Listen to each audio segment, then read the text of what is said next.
ano pala to, Madam Kahira. Wala kami pasalubong. Tinapoy dito. Si Madam Pilang pala to. Madam Pilang, sabi daw mag-open na siya sa ano, Lucena. Ah, legit yon.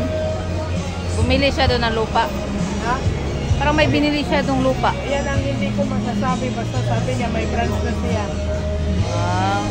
Pinalita niya sa inyo. Basta may sinabi siya sa akin. Mayroon siya branch. Ayan. Oo, kasi napanood namin sa update eh.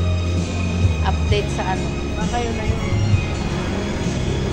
Kasi panggabi ako, bihira lang makapunta dito. Paano tayo ito? Ano? Paano tayo nito Monetize kung ganyan tayo. laban lang. Uy, napansin ko parang kunti na lang kayo. Oo, kunti na lang kami. Kasi yung iba, siyempre kunti na rin yung tao. Pero hindi naman sabi na walang-wala. Marami pa rin kumakain. Pero kaya naman.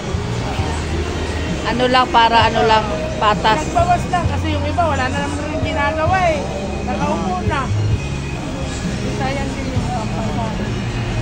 Kaya nga. Yung iba natutulog pagkagabi. So, ilan ang nabawas? Mga 10. Masampo siguro. So, ano ang style niya sa pagbawas? Sa ano, yung hindi masipag, binawas. Yung natutulog binabawas, siyempre. Based sa job, performance.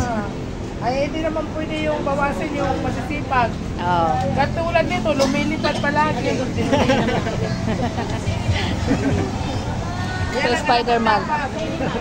Siya ang maiiwan, siya ang maiiwan dito kasi siya ang pinakamasipag.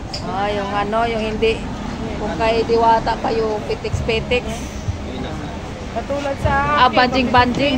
Pabanjing-banjing. Tanggal na ito sa kailangan, diwata. So, 10 lang binawas. 10 sa umaga, 10 sa gabi. Binawas. Parang pa rin kami, limit pa rin. Dahil, mamaya pipilangin, 20 pa rin tayo. Oo. 20 pa rin kayo. Maganda. Kasi yun eh.